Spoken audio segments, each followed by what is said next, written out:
All right, today's April 3rd, 2013, and I'm at the Greenwich Hotel in Greenwich, Rhode Island, interviewing Bruce McCrae, also known as Rudy Cheeks. Thanks for sitting in, Rudy. Okay, hopefully my voice will pick up. Mine too. I got gold. Well, let's start with your childhood. Where and when were you born, and what your folks did for a living? Well, I was born on January 12th, 1950, and in Pawtucket. Well, I was born in Providence, the Lyman Hospital, as just about everybody was in the metropolitan Providence area in those days. And but I grew up in Pawtucket, and as a matter of fact, my mother's maiden name is Jenks. She is from the oldest family in the city. The founder of the city was Joseph Jenks Jr., and my mother is a direct descendant of his. So they come from a very old Pawtucket family. And my father was Agnew Bruce McCrae. My mother was Marjorie Jenks McCrae. And my mother was not working at the time I was born. She was raising kids. I mean, I was the second of four. But later on, she did go back to work after we were a little bit older and going to school. And she worked as an executive secretary. And one of the gigs she had as an executive secretary was at Hasbro, where she was the secretary for Don Levine at the time that he created G.I. Joe. So she had a lot of knowledge about the whole making of G.I. Joe, which was a huge success, as everybody knows, for Hasbro. And after Don left, after he created G.I. Joe, he started his own toy company. He left Hasbro. I think he went to New York. And my mother then became the secretary for Merrill Hasenfeld, who was one of the Hasenfeld brothers, one of the founders, and the father of Alan Hasenfeld, who later became the CEO of Hasbro. So she remembers helping type up, the days before computers, helping type up Alan and his brother Stephen's college papers and stuff like that as a little side thing, But she was, she worked for Hasbro as executive secretary. My father worked he was kind of a scientist guy. Now, I must tell you also, neither my mother nor my father went to college. In fact, my father joined the service in the Second World War before he was able to finish high school, so he came back and got a GED. But he worked in laboratories primarily, and when I was very young, he worked at U.S. Rubber, and he was a guy. He made golf balls, and then he worked a variety of other jobs for a while when U.S. Rubber closed down, and finally finished up. He did the last, decade or more of his work career at Fram oil filters, and he worked in the lab there. But he was a laboratory guy who worked at the lab at U.S. Rubber and at Fram. Where was that located? Fram was in East Providence, and I think it bought out by a larger company, but I can't remember the name of it right now. Allied or something, I'm not sure. Please tell me about your involvement with the music performance. Well, it goes back to when I was in high school. Friends of mine had a band, and it was called the Oxbow Incidents, and they were all in high school too. Interestingly enough, a lot of them are still professional musicians today. There's a guy named Forrest McDonald, who's a blues guitar player from Virginia. He grew up in Barrington. He's in Virginia now. He's the guy who does the solo on Old Time Rock and Roll by Bob Seger. And Forrest was kind of the leader of the band, and my good friend Dave Brooks from Pawtucket was the drummer. Another guy who was in the band was John Holscher, who later was in a couple of bands with me. And then there was a guy named Bob Wiegand who played for many years with a very popular club band around New England called PF and the Flyers. And a bunch of other people were in that band, but that was, I used to sit in and play harmonica with them, but they were just kind of my buddies. But I wasn't really in the band, and I wasn't in a band until 1970, when I became part of a group of people who started a band called the Fabulous Motels. And of course, the story behind why that band, I think it's in the other interview, how that started was, it was supposed to be a film lecture series called Polaroid Sausage, but we went to a college to try to sign a contract, and they kept saying to us, when does the band play? When does the band play? And we said, the band will play at 9 o'clock. So then we, got together and said, well, now we have to start a band. So we started a band, and that became the Fabulous Motels. And that was with a guy named Charles Rocket, who was later on Saturday Night Live and acted in lots of movies and TV for many years. He passed away a few years ago. Dave Sportfisher Hansen, who was a very long-time partner of mine, and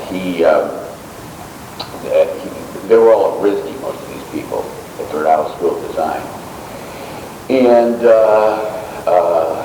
Stevie Thunder, who I grew up in my neighborhood with, Stevie Strezpeck was his name, Benita Flanders, Barbara Conway, Mary Clark, Dan Gosh, the painter, a guy named Bill Bradshaw, a.k.a. Domino Floater, and let's see, who else was in the band? It was a big band. There was like about 10 people in it. Jeff Thomas was in it in the beginning. Jefferson Thomas, the late Jefferson Thomas, played guitar, and then John Scherf played guitar in the band. And there are a couple other people. John Holscher joined at one point when Domino left and played bass with us for a while. And then when Stevie Thunder left, Jeff Shore played piano rather than second accordion. It was the only band around with 2 accordion players. So, there were some people in and out of the band, but it was pretty much a stable lineup. Charlie, Dave, and I did most of the songwriting. And so how many were in the band at any given time? Usually it was about 10 people in the band. Yeah, but 3 of them were the tantalizing tampoons, the dancers. Benita, Mary, and Barbara basically did visual stuff, and Dan Gosh did primarily visual stuff. He played a toy drum kit and mimicked every lick that Dave, who was the regular drummer, played, and he also lip-synced every song. But it was strictly visual. There was no sound coming out of what Dan was doing. It was unusual, yeah. How was it? And how did that morph into the young adults? Well, what happened was that stopped. I can't think of why we stopped doing that, but I just kind of ran out of gas, I guess, about 1974. And I ended up moving to Newport, and what happened was that then another bit, there were a couple of false starts to try to start another band. At one point, Charlie and Jeff were trying to put together something, and I wasn't really directly involved with this. And David Byrne came over to try out for guitar, who was a friend of ours, who used to play, intermissions and stuff for the motels. And David didn't get in the band. David was a little miffed that he wasn't selected, but then he went out and started Talking Heads, and so David made out pretty good, I think, in the end. In the end, it turned out to be a good thing for David not to be involved in that band. So what happened was then I moved back to Providence about 1975 and called everybody up and said, all right, do you want to do a band? Do you want to do some music? And let's do something, as Dave used to always say, let's do something. So Charlie decided to pass on it because he had a very specific idea for what kind of band he wanted to do. But Dave was in, and Jeff Shore was in, and then I got a friend named Roy Gilly to play bass, who I went to URI with, and we started rehearsing. We got a little rehearsal hall on Richmond Street, downtown Providence. It was a former lemonade stand. It was tiny. We used to call it the microwave lounge because once you shut the doors to rehearse, it would get very, very hot in there during warm weather. And so we started rehearsing, and we rehearsed for over a year, writing songs and trying to create a whole thing. What we wanted to do was it was a continuation of the Motels, but it was not quite as visual, not quite as wildly theatrical.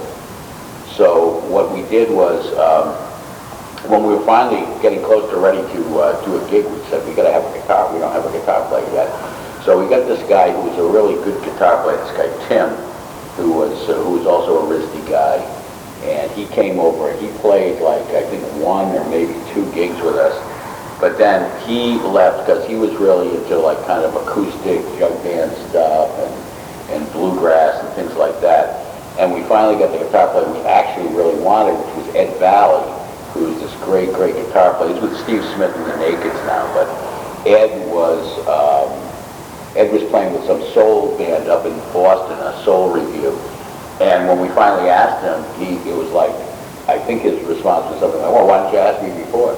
And he left the group in Boston and, became part of the Young Adults. So that was it for the next, I guess, year or so was Roy and Ed, Jeff Shore on keyboards, me and Dave Sport, doing stuff. And me and Jeff and Dave had pretty much picked up on writing all the songs.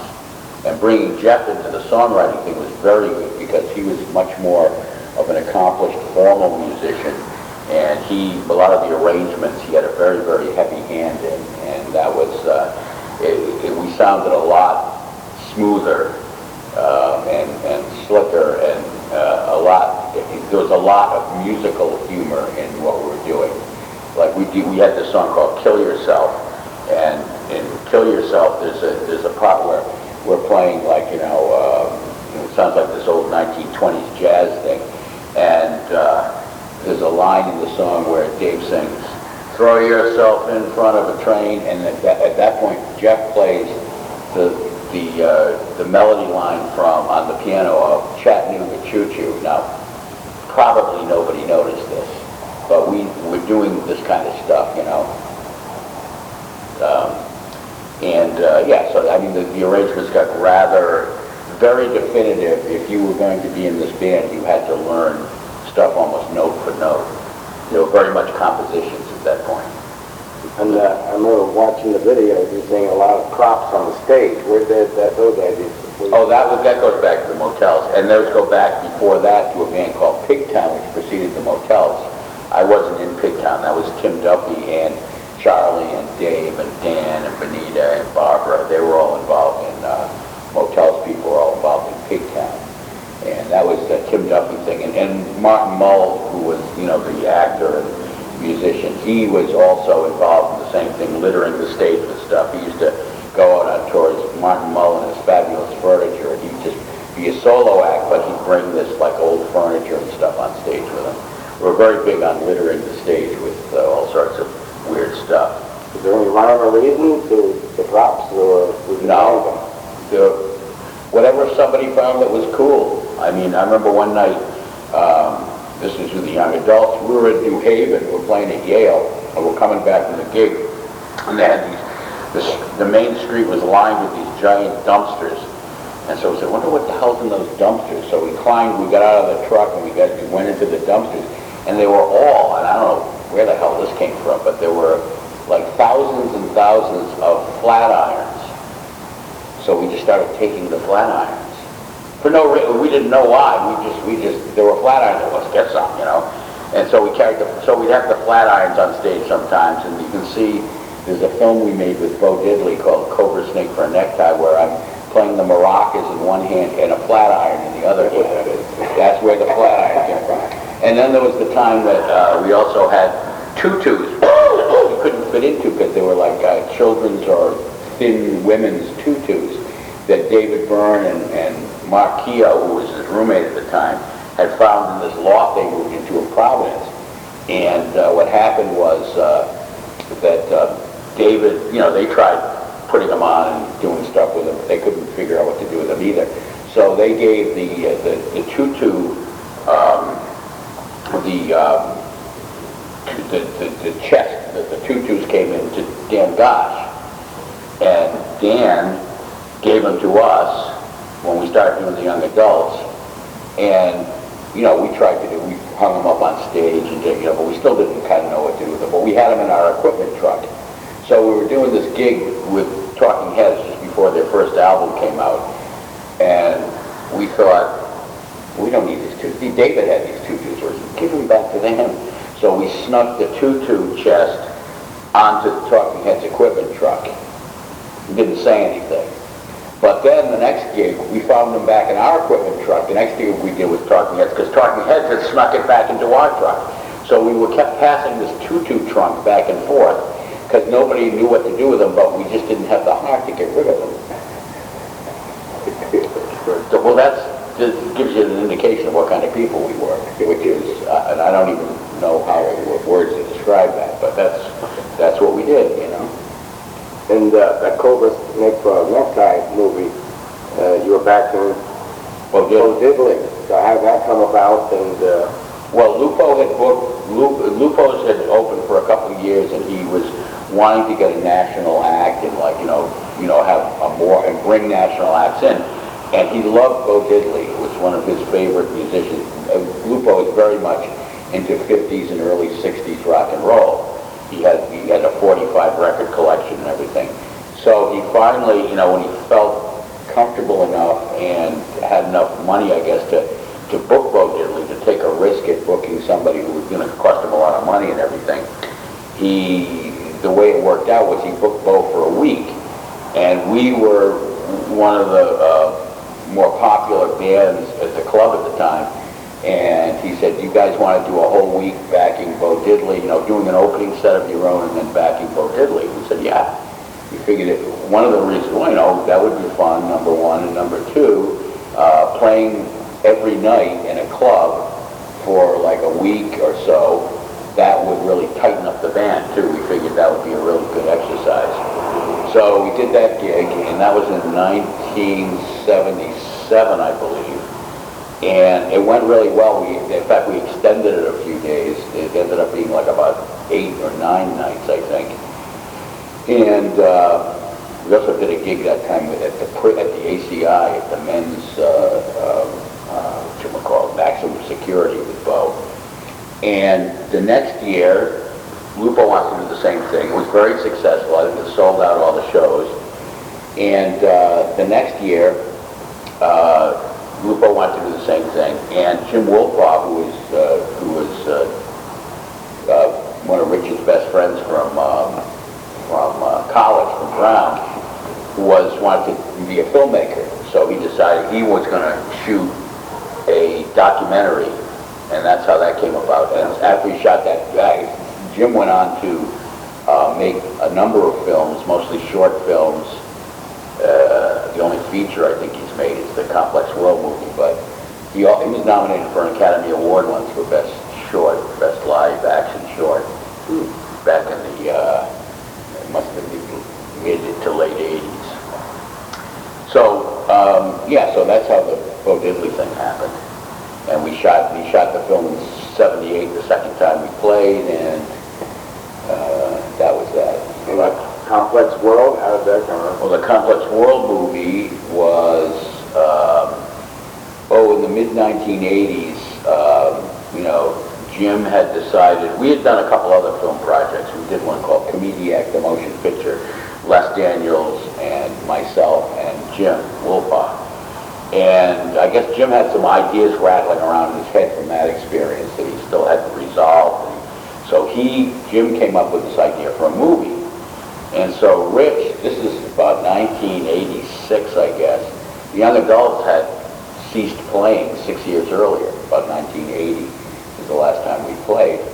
And, it wasn't an ongoing band anymore. Dave was living in New York, and he was doing a band there, and I was here doing radio and the Comediac show and cable TV and all this other stuff.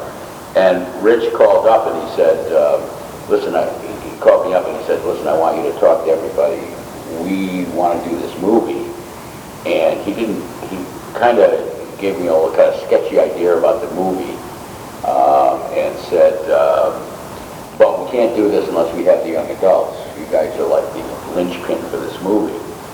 So I called Dave in New York and Jeff, and we talked about it. We said, this is the most ridiculous idea that we've ever heard. This is, Lupo is like pouring his money down a drain.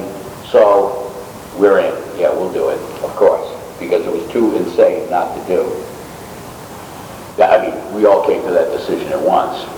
So we did, so we had to come back. So everybody came back, and this was in the summer of '87, I think, that we did a series of concerts. And we had to, get together about 3 weeks ahead of time to start rehearsing, because we hadn't played together in like 7 years. So we rehearsed, and we did a series of 3 shows, which were recorded.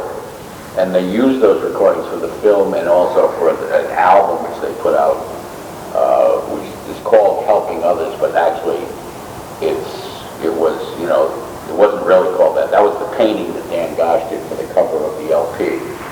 This was in the days of vinyl and cassette, so it was only vinyl and cassettes that existed. This was never been a CD. So, because this was, CDs were brand new. This was like 86, 87. So, we had a good time doing that, and Jim then got to work doing the movie, and he spent a very long time editing and re-editing the movie, and it actually didn't come out till 1991, even though we did the concerts in '87 and did a lot of the original filming then. And when we filmed our parts at the old Lupos, and we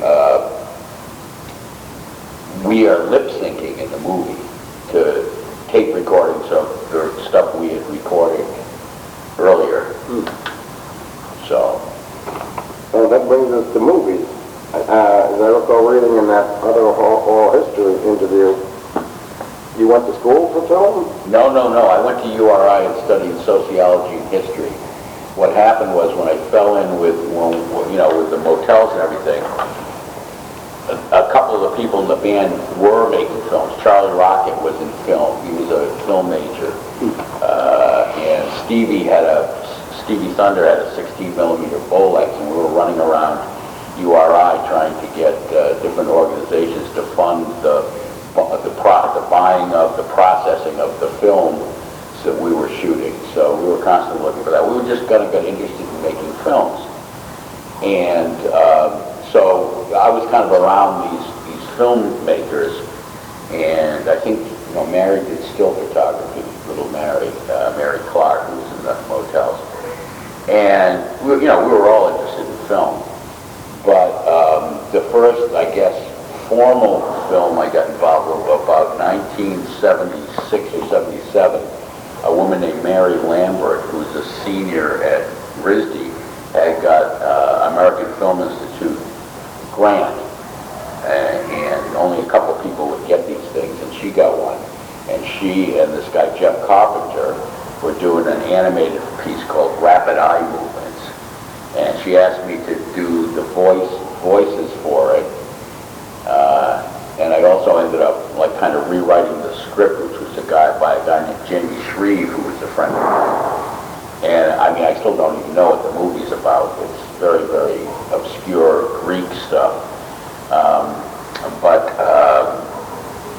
we shot that. We also, when we went to the recording studio to do the voicings, we also started. It was at Viscount Sound, and they had a piano, and they had other instruments lying around. So I got everybody to start banging on the instruments or on the piano and stuff. And they kept the tape rolling. They used some of that for the soundtrack too. So that turned out to be I think it may have won some awards. They got it in the permanent collection over at Rhode Island School of Design. But that was really good. And Mary went on to do all the, I don't know if Jeff stayed in film, but Mary has feature films, the 2 Pet Cemetery movies, the Stephen King stuff. She did all of Madonna's early videos. She was the director of all of those. And there was another movie she did with Ellen Barkin and Gabriel Byrne and Martin Sheen. What the heck was the name of that? Siesta. That was like 87, I think. But she's done very well.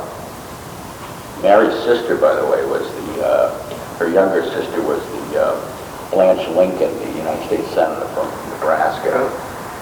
So anyway, I mean, who knew that at the time? But anyway, so I did that, and then I ended up doing acting in a film called Presto for a theater person named Liz Argo. She wanted to direct some film, and there's a number of other short type independent films that I did. There's one called by a guy named Matt Seidel called what the heck was the name of that movie? Really I remember the name of it, but I have it written down somewhere. And there was a feature film by Craig Richardson, who's a painter who lives in Jamestown. I acted in that, and that was in the 80s. And a bunch of different things. I was in one project that actually never got shot for some guys at Brown, and my role in it was to play the father of a role played by John Kennedy Jr. So I told my mother, and I said, hey, I'm supposed to be doing a film with John Kennedy. I said, this is as close as I ever come to becoming president of the United States, Mom. So if this comes out, you gotta, get behind this, But anyway, that actually never happened. And so I got to, work with, and then we did, Complex World, and there were a few other things here and there, films that I ended up acting. I worked for my friends, the Farrelly brothers, when they started making films. They called me up and sent me up to, and I went up to Vermont. They flew me up to Vermont, and I did a role in, what was that film? Me, Myself, and Irene. I'm edited out of it. You can see me at the end of the movie. They got all their, people that were in the film. But there was an animatronic cow in it, and my role was to be the farmer who owned the cow. But it ended up getting edited out. My understanding is for length reasons. The film was going to be too long if they kept that in there, so they had to cut some stuff. And I also worked on Federal Hill with Michael Correnti, which was shot in Providence, and Benita from the Motels was the art director for that film. And I played a role, also edited out of that one. There was light leakage in the shots we did, and then Michael was rethinking the whole thing. He says, I don't think this is intense enough. I mean, the whole movie's intense, and I thought that I would mix it up and just not play the role quite so intense, but he wanted the whole thing to be intense. So he said, well, I'm going to try shooting it again, but I'm going to shoot it with me in your role. And instead of it being the uncle to Nick Turturro was supposed to be my nephew in this scene. We'll play cousins and do the scene. And he said, that doesn't mean that we won't use you in the final. I said, Michael, look, you wrote the movie, you're directing the movie, and you think that you're not going to be able to play the role better than anybody. Are you kidding me? But anyway, so I got edited out of Federal Hill too, which was a pretty good movie. And what was that movie? Federal Hill. No, well. When? That was in the. It was before me. I think that was in the early '90s. Yeah, it was in the early '90s because I was living in Summer Street and they shot a lot of the stuff down below my loft on Summer Street. Yeah, in the '90s sometime. '93 maybe. I don't know. Okay. Here, let me flip the tape over. It's getting close to the end there. Over. Yep. Okay, side 2, and we're continuing with involvement in film. Well, we talked about Me, Myself, and Irene. I had known the Farrelly brothers because they were young adults fans. So when they were in like high school and college, they used to come to young adult shows. So I didn't really, know them. But later on, Peter wrote a book called Outside Providence, which was made into a film. And the publisher sent me a copy, and I see this Outside Providence, and it's by Peter Farrelly, and it's about white punks on dope in Pawtucket in the 1970s. And I said, oh, I can relate to that. A little bit younger than me, but I know all about this stuff. And I read the book, and I thought it was great. So I wrote a review in the, then I think, was it the Eagle? It was either the Eagle or the New Paper. Can't remember where I was, what paper I was writing for at that time. Probably the New Paper, but I'm not sure.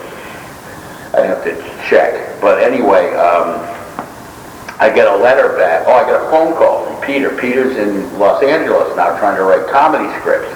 And he told me all the story about, remember you played at Al Cerone's house when his brother Mike got into Yale. I said, yeah, I remember that, an outdoor concert out in their backyard. He said, yeah, well, I was at that, and I used to come see you when you played at PC and all these other places. So let's get together next time I'm in town. So next time Peter was in Providence in the 80s, we visited with each other. And he came by, we had bagels, and he told me what he was up to, and I said, well, great, so I encouraged him. I wrote this review of it, and apparently I think probably that's where a professor at CCRI probably saw the review, read the book, and used to teach it in his class. Charlie Sullivan, the late Charles Sullivan, was a great guy. And so anyway, so then finally, they actually get into a real film deal, and then Dumb and Dumber comes out. So I went to the premiere of Dumb and Dumber, which was in Providence, and Charlie Rocket's in the movie. He's playing the bad guy, so this was cool. So the premiere was at the after party was at the Biltmore, so it was great to see Charlie coming in from LA for the premiere. And I met Jeff Daniels, nice guy, and turns out that Peter Farrelly's roommate out in California for a long time was Woody Harrelson. He would come to the premieres too. He was later in the movie, the bowling movie that they did there. Yeah. And so anyway, we kept in touch at that time. And Peter put a nice thing. Peter and Bobby put a nice thing at the end of the movie. They said, special thanks to, and they have a whole list of people, and my name is right next to Roger Corman's, which was a big thrill for me, because Roger Corman is a real idol of mine. And so, during the making of There's Something About Mary, I get a phone call from those guys. They're down in Florida shooting that, and I had seen them a couple weeks before because they shot some footage up at up in Providence.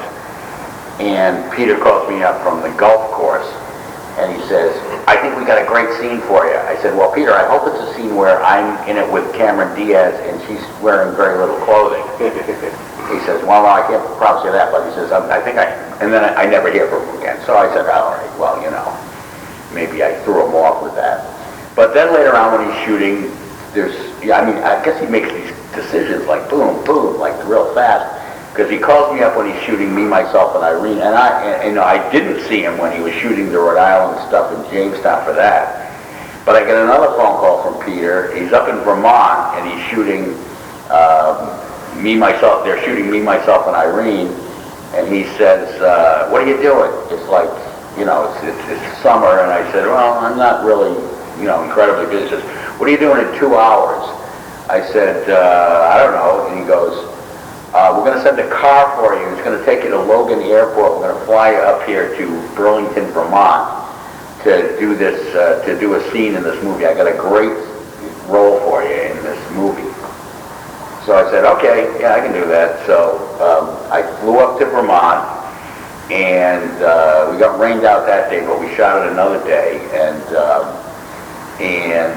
it was a scene on the road up in the middle of this old country road in Vermont, and Jim Carrey had just shot and beaten up this cow and left it for dead because he thought it was dying on the side of the road. And he had Renee Zellweger on the back of his motorcycle. So the next scene in the movie, the way it was originally set up, was he's riding down the road, and I'm on a tractor, and I flag him down, and I say, hey, I said, you see my prize cow just jumped over the fence. She jumped over the fence the other night and escaped. She loves sleeping in the middle of the road. So now Jim Carrey realizes that he has just like shot and beaten up a cow that was just sleeping, and he does this great facial take, and he goes, nope, I'll keep my eyes open for you, something like that. So that was the scene basically. That was all. I just had the lines, and it was with Jim and Renee, and they were very nice. Jim's a great guy, and he was friends with Charlie. Charlie was in the hospital, Charlie Rocket in Pennsylvania at the time, because he was shooting a documentary there, and he was very concerned about Charlie. As I told him, I said, Charlie's in the hospital, I don't know what the heck's wrong, so. Anyway, so that was interesting to go up there and shoot that. Interesting to meet Jim, who's a very hard-working actor. He's very focused, man. And Renee was just a sweetheart. She had her dog with her. She had a beautiful dog that was hanging out with Renee the whole time. She looks like she's like 16. What she did then anyway. This is back in 1999 or something. So that was an interesting adventure. All right. Okay. Let's see. Comedic performance. Next category. Well, there's not a whole lot of that. What happened was that doing the motels, we did a lot of comedy type stuff. So all of a sudden, people thought that I was like a comedian.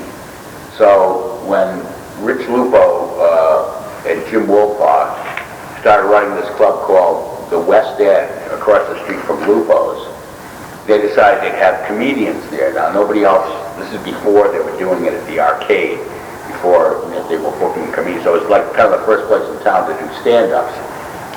And, I was the MC. I became the MC at that club. I didn't have a comedy act. And I always thought, I said, having a comedy act is like kind of the worst of being in a band. When you're in a band, the exciting part was when you write a song, when you arrange it, when you got it all done, and then the first 50 times you do it in front of an audience.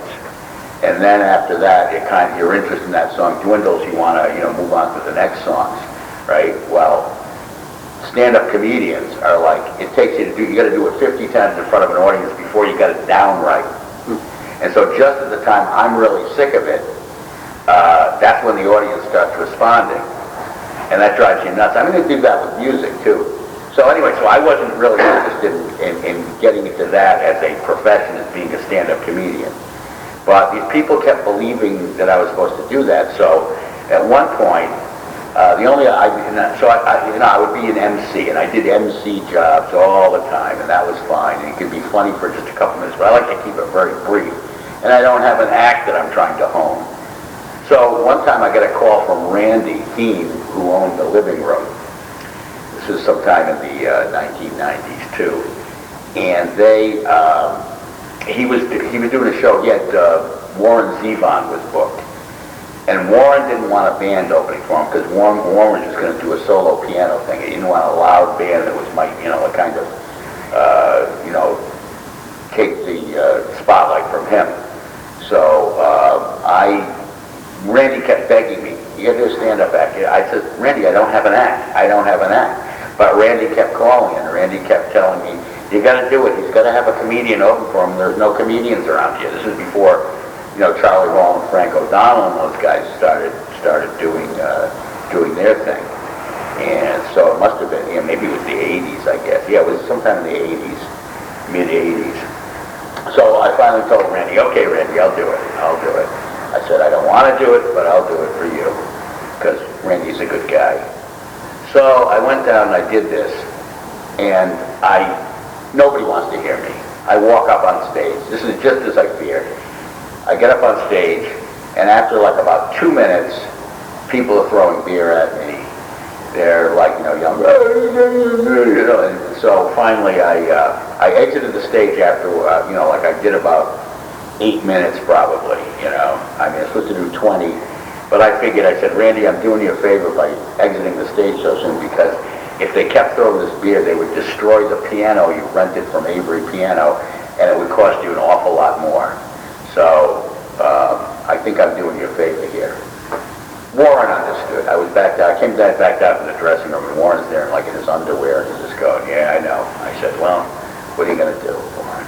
I said, actually, it's probably a good thing, Warren, because I created this act for the show. I don't really have an act, So, that was the extent of my, stand-up comedy career, actually. I never really did that. I guess I'm making an association between that comedic performance and what I read about the bad movie reviews that you did. Oh yeah. Well, I did that show Comediac. Well, that was kind of like a performance, but it was not. But I had this prop, which was a movie, and I would show the worst movies ever made.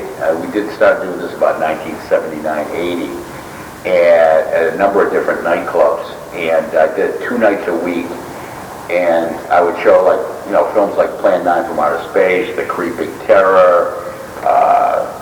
There was the Herschel 2000 Maniacs. I mean, there were some really bad movies too, and Les Daniels kind of gave me a lot of information about that and helped me with that.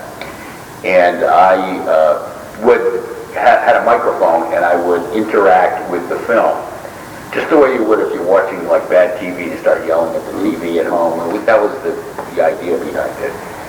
And as it turns out, 5 years later, these guys in Minnesota do this, what became the Mystery Science Theater Show, but I had been doing it for 5 years by the time those guys started up, so. But that was, and we did do a pilot for a show at Channel 12, but the guy who was recording the pilot then left, this was about 81, to go into cable TV, which was just starting up at the time, so that never got on the air. That was going to be called Low Budget Playhouse. But the other thing was called the Comediac's Bad Film Festival that I did in the nightclubs. And we did that for years, 6, 7 years. One of the most popular things we did with the Comediac's Bad Film Festival was called the Stooge Symposiums, where Bill Flanagan, who is the vice president of MTV now, Bill called me up, and he was working with me on the cable TV show, at the Club Genius cable TV show. And he said, you ought to do Stooges, because he's a huge Stooge fan. I said, well, we got to do a different format. It wouldn't work with what I'm doing. And so we came up with this idea, I think it was largely Bill's, that we'd have a panel of Stooge experts who would show a Stooge short. I wouldn't interact with it at all. And then at the end of it, the panel would convene on stage, and we would discuss how the Stooges changed American culture in every single way. It was a ridiculous conceit, but it was fun, and we draw huge audiences for that. So Bill used to do it, Jeff Shore, another Stoogeaholic, and Jim Kelleher, who's a lawyer, who is Bill's a good friend of Bill's, who also is a songwriter and singer, and he even had a Three Stooges song that we performed sometimes. And the whole night we would show 3 Stooge shorts. We would do the panel after each one, and then we would end the whole thing with a display of the Stoogely arts, and which we would show people how to eye poke. We would throw pies. We would squirt seltzer, and we'd show people the various techniques of the Stooges, the triple slap, the various techniques used by the Stooges, so no one would get hurt. We thought this was of great educational value. Bill eventually wrote a book called Last of the Mo Haircuts, which was kind of the literary version of the Stooge Symposiums. Interesting. Well, I guess that brings us up to cable TV then.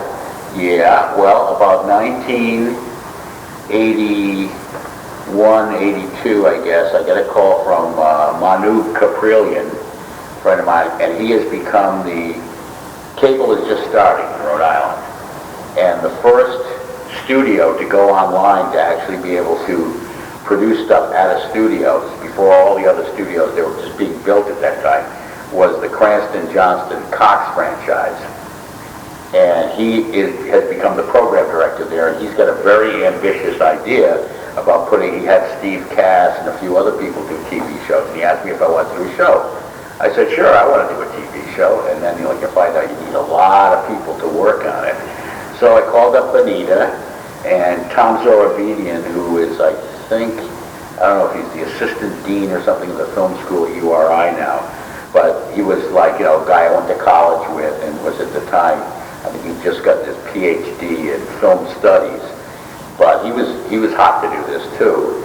So Tom and I and Benita got together, and we got a bunch of other people, many of them who subsequently went to work in the film. Bob Venerbeck, who runs the RISD student film thing. Tim Tierney runs the URI student film thing.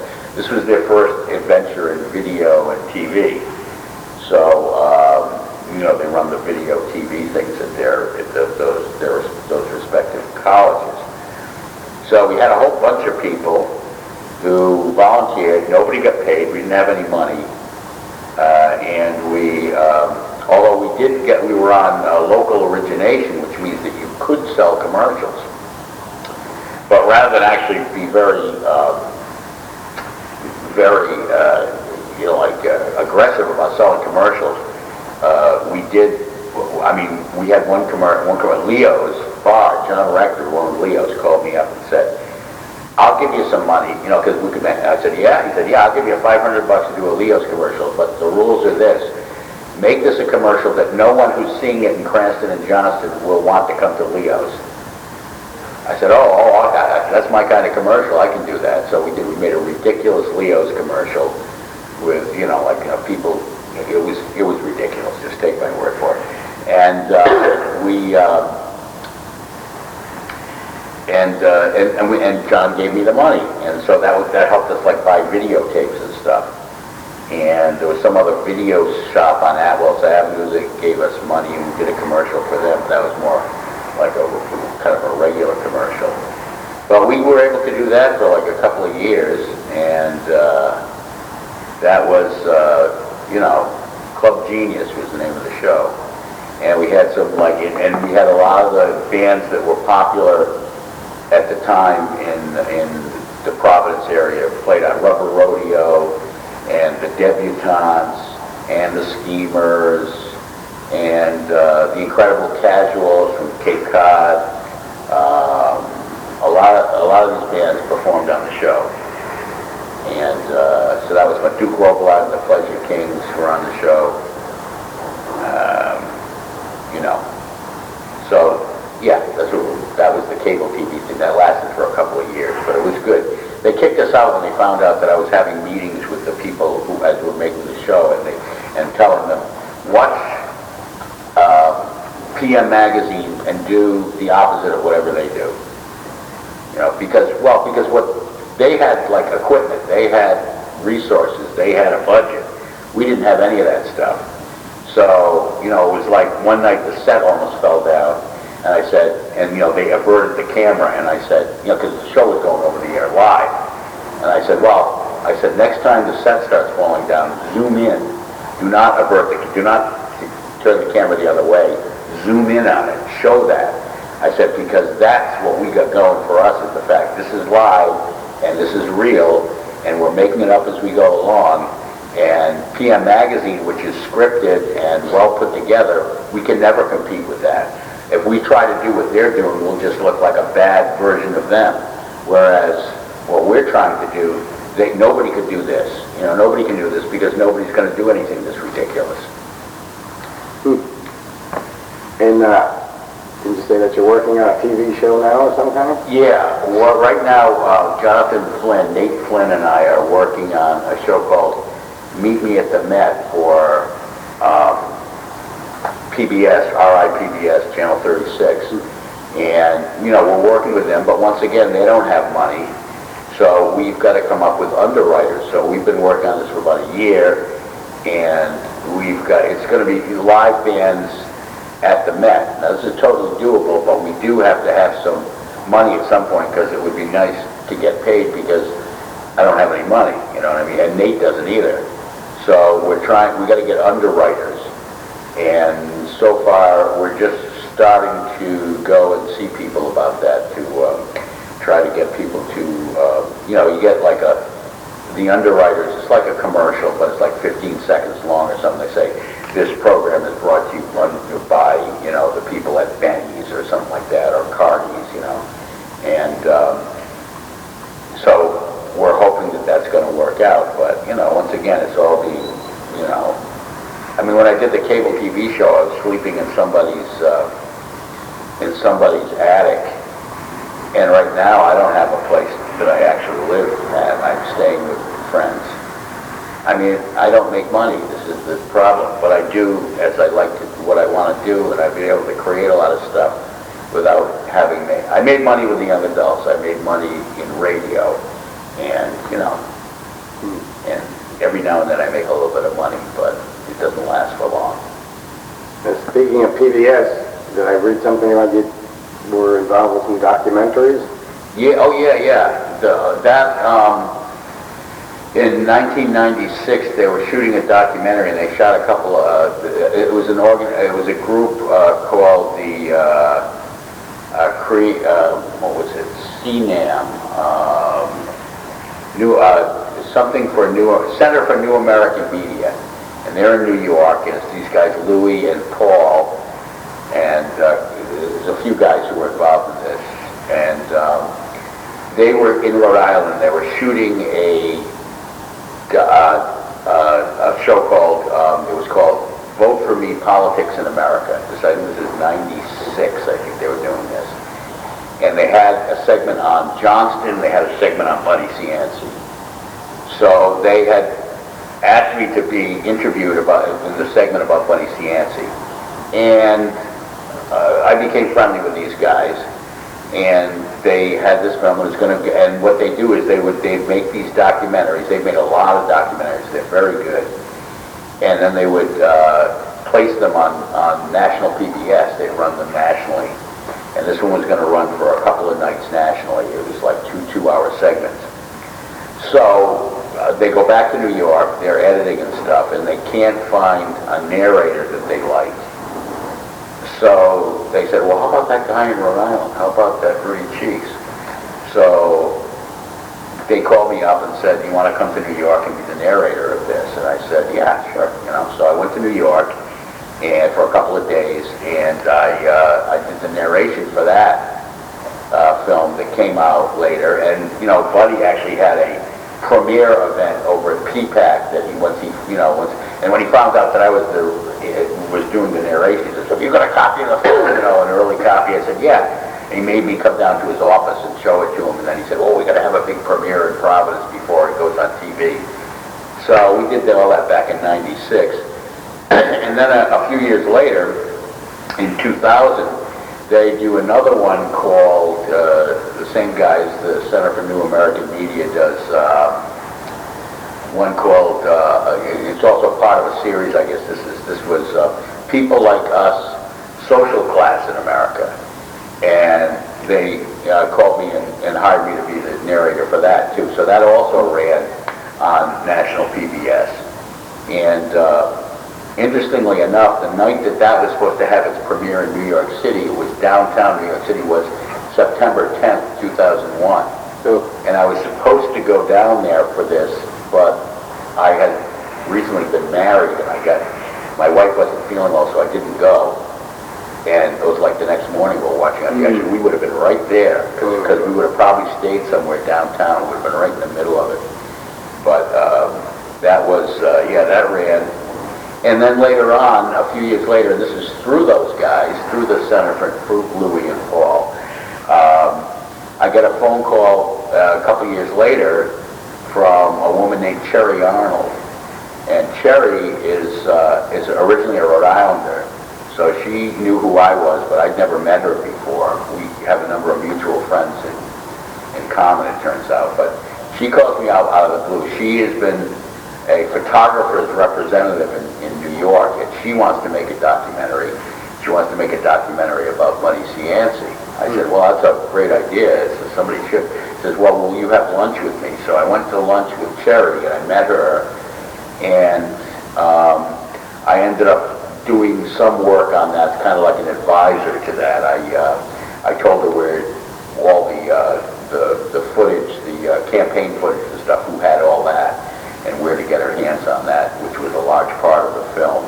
And, you know, introduced her to a few people that she wanted to interview for the film, and she interviewed me for the film and everything. So that was the Buddy Cianci documentary, which was really good. She did a great job. She got James Woods to do the narration on that. I would have liked to have done that, but when you can get somebody who's an actual Hollywood name, you know. Did you have a role in that? Well, yeah. I mean, it's a documentary. I was interviewed in it. You were interviewed. I was one of the interview subjects, and but I would have loved to have been the narrator of that one. But like I said, she had an opportunity. James Woods agreed to do it. He was a good guy, and is around Rhode Island a lot now. So, and you know, I mean, you get some guy who's been nominated for an Academy Award and is, you know, a real name. You know, this is, you know, you had to take it. You know, so she did. Okay. Let's see. How about radio, involvement with the radio? 1984, I got a phone call from Ron St. Pierre, who was at the time the program director at HJJ and WHJJ in East Providence. And he wanted to, let me see, he wanted to hire Felipe and Jorge to do a radio show. They had to get rid of this guy, Steve White, who was apparently causing them all sorts of trouble. And he wanted to slot us in between Sherm Strickhauser, who was the morning guy, and Steve Katz, who was the afternoon guy. So the midday at HJJ. Chip had just taken a job, Chip Young, who was my partner with Felipe and Jorge column. Chip had just taken a job as what would you call it? The communications director at Save the Bay. And so he was out. He had just agreed to do this job. This is like 1984. So I agreed to do it. So I said, I'll do it, Ron. So I ended up doing a talk radio show. But that only lasted through the summer. They got somebody else. They got a guy named Charlie Hubble. And I ended up, but they liked me at the station, so I ended up doing fill-in and doing weekends. And then they wanted, Carolyn Fox, they asked me if I would co-host a show with Carolyn Fox's morning show on the FM, HJY, and I ended up doing that for a few years. That was pretty successful. I think we were like the #1 show in the morning or something at that time. From about 85 to about 90 or something like that, or 86 to 90, something like that. And so I went on from there. I especially liked doing the talk show stuff. So I did a talk show at WALE, and then I went to PRO and back to HJJ. So throughout the 90s, I was doing a lot of that talk radio. And Carol and I tried to hook up against WRX, but then after we'd been there for about 4 months, the station got sold. Yeah. So does that mean you lost the job, or? Well, everybody lost the job except me, because the people who bought the station were FNX, which is the Phoenix. So they kept me on and gave me some kind of position, but then the guys who ran the radio didn't want to use me at all, so I was getting paid to do nothing on WFNX for about a year.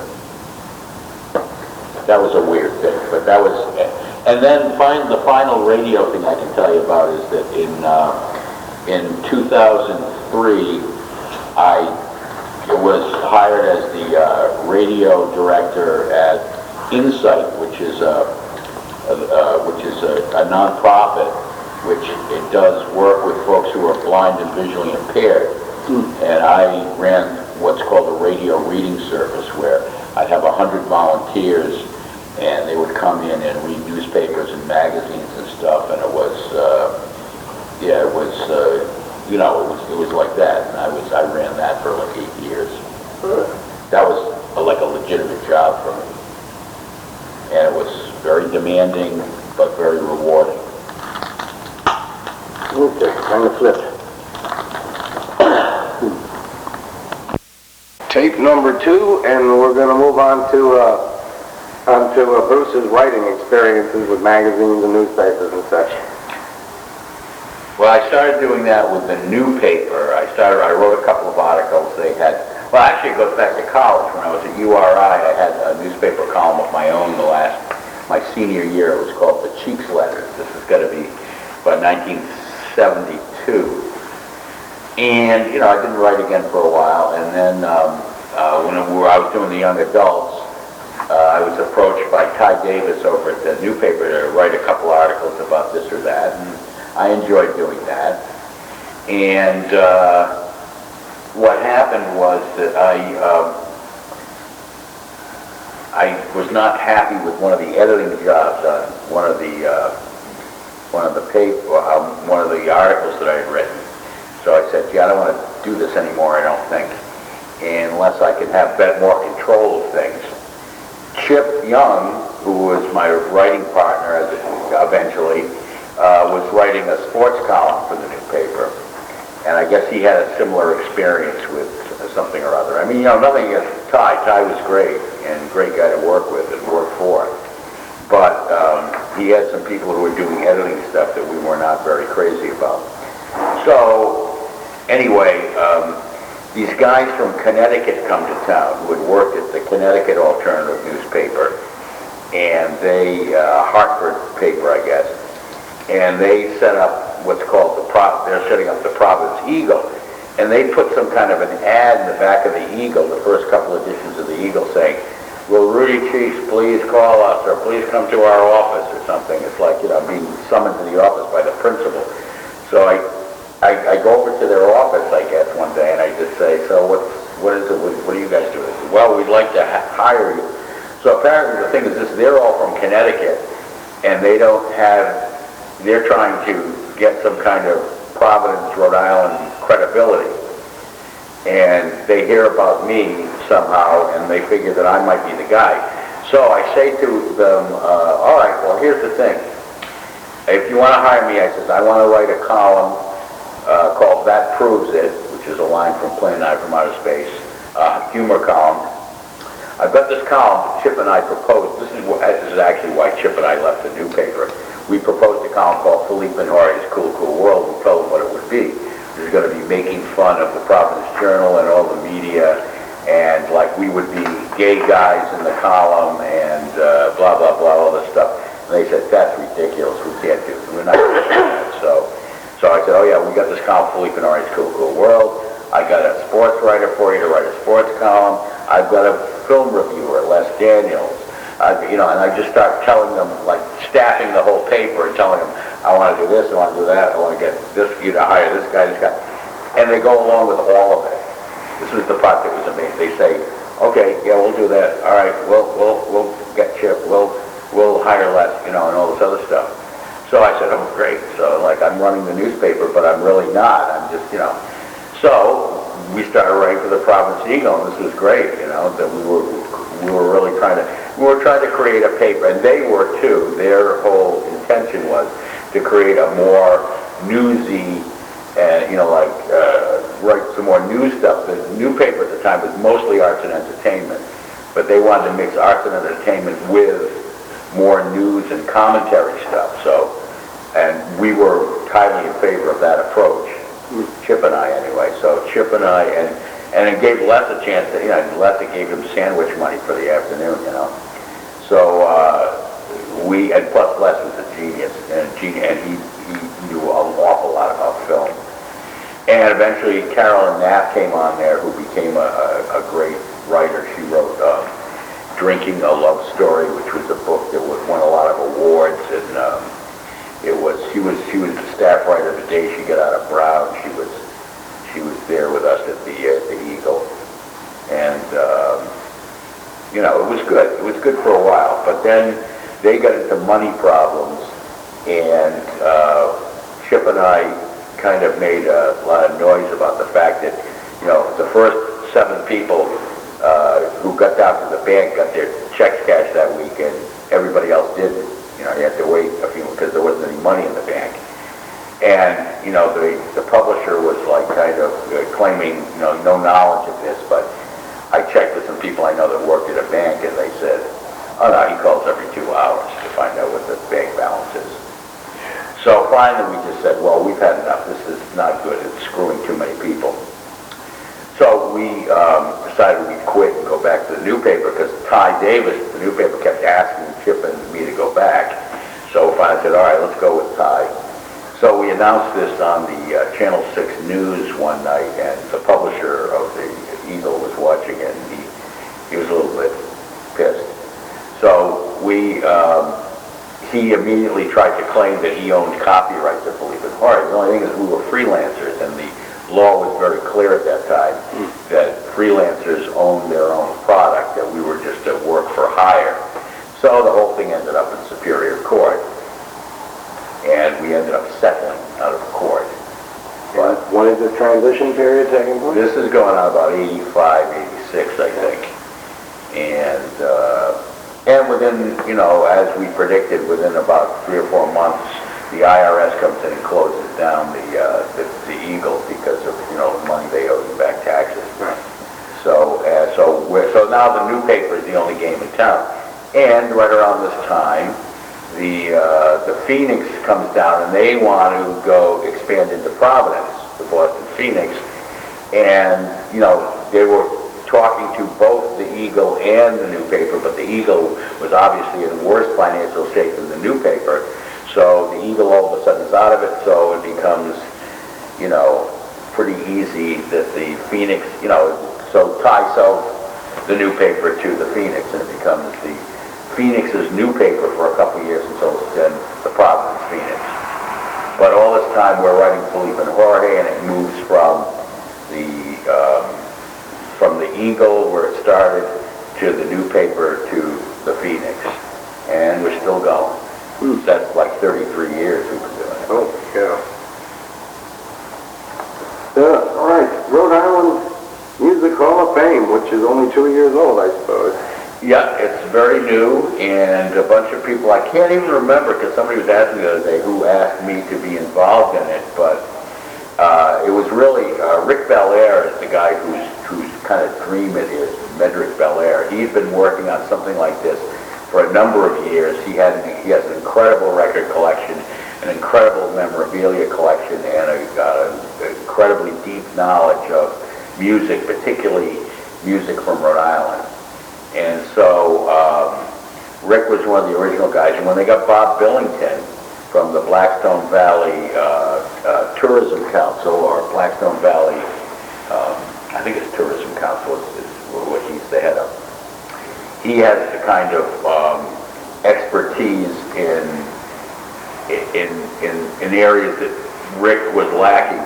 I mean, Rick had massive expertise in other areas, but we really needed somebody who could do another kind of, you know, like, you know, organizational stuff that Bob has.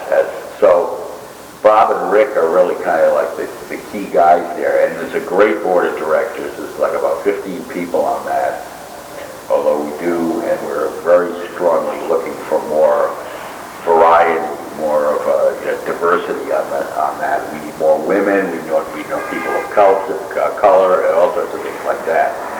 But it's very hard to do. So that's been going on for a couple of years, and I was asked to be on the board of directors, to serve on the board of directors. So I'm, you know, one of the founders and a member of the board of directors of that. And currently, outside of it, we have the big induction ceremonies and concerts, and those are pretty good. But we're trying to extend into all sorts of other areas. We want to get behind a series of concerts at all sorts of places, and the committee that I'm really active in is the Health Initiative Committee, and we have a health initiative program called Tune In, Tune Up. And basically what we've done is we're related to a program put together by a doctor named Dr. Shah, S-H-A-H, And Dr. Shaw has this program called ABC, which is for low-cost health things, like checkups and everything for a very, very low price. He's been doing this for he's been working on this for a number of years, and he's got like a very low, the deductible is good. He's got a deal with Stop and Shop for drug stuff, $10 a pop for about 200 different kinds of generic drugs. He's got a program where you get like certain tests and other things which with a lot of health insurance programs. This is not health insurance, by the way. It's would cost you a lot of money because they've got to, the insurance companies are always trying to figure out ways that, what's the stuff that everybody needs good? That's the stuff we'll charge it for, And Dr. Shaw is trying to do it the other way around. So we have attached with him. We've also been in contact with people in Austin, Texas, New Orleans, Athens, Georgia, and a few other places where they have musicians' health initiatives and that. And so what we're trying to do is get all the musicians in Rhode Island to know about this and hopefully enroll, because so many do not have any kind of health care at all. And how many gigs have you done, benefits for some guy who, broke his leg or just got sick or has cancer, or, they're unending. Not that that will end, but it's just that, like, it would be nice to be able to have stuff. We're geared towards preventative stuff, where people will go and get a checkup every year, and there would be a free checkup involved in this health program, and or they will be able to go and get tests, and a lot of things that will work to prevent them from getting ill, or nip it in the bud before something gets out of hand, So that's very exciting. Okay, finally, my academic question. All right, academic, yeah. And you mentioned it in passing when you talked something about sociology. Can't remember what it was now. Yeah, that's right. I studied a lot of sociology. Socioeconomic groupings, like right here at the Greenwich Hotel. What struck me is when I first started hanging out here 5 years ago, is that you have attorneys hanging out with the street sweepers, with garbage men, with doctors, and everybody gets along. Yeah. And I've been told that this has been the case for a very long time with folks who come to listen to music in the Providence area. Yeah, I think so. I was friends, I know both U.S. senators, I know the governor, and I know all these guys. I've hung out with some of these guys, and some of the biggest high rollers, guys who are CEOs and lawyers and all sorts of what Henry Shelton used to call big shots. And I also have known people who are homeless people and street people. Radio Johnny from over at Lupo's, he used to bathe up at my lawn. So I knew a bank robber very well who's passed away, but he was a professional bank robber. I know all sorts of people. I don't know, I don't know if it's the music is the main thing we all have in common, but it's certainly because of the things I've done in my life, I'm connected to all these different people, yeah. A lot of artists.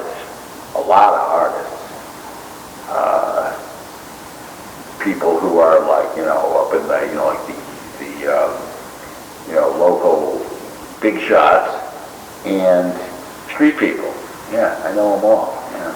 And did you say this has been going on since the Providence scene? Well, it's been going on for me since then, yeah. For you personally? For me personally, yeah, I think so. Maybe this is, I don't know how much of this is a Providence thing or what, or maybe it's just an artist thing. I don't know. I don't know. Because I know artists in New York who this is kind of their milieu too, Well, I come from I grew up in New York. very much sectionalism of the well-to-do here and you're working right. folks over there, and rarely do you see them in the same Unless it's the artists, because the artists, they have to have well-to-do people buy their work, yet at the same time, most of them live like in the Bowery. When I would go to New York to do a gig, I usually stayed on Bond Street in the Bowery, and it was, and it was just like you'd have to like kind of, encourage these drunk people who were passed out in order to get up the front steps to the loft. Right. And, but yet the painter who I stayed with, in order for him to make a living, he had to deal with like rich people all the time. So, yes, I mean, I don't know. That's New York. There's Rhode Island. Hello. The research goes on. Absolutely. All right, well, thank you very much, Bruce. Okay. Appreciate it. All right.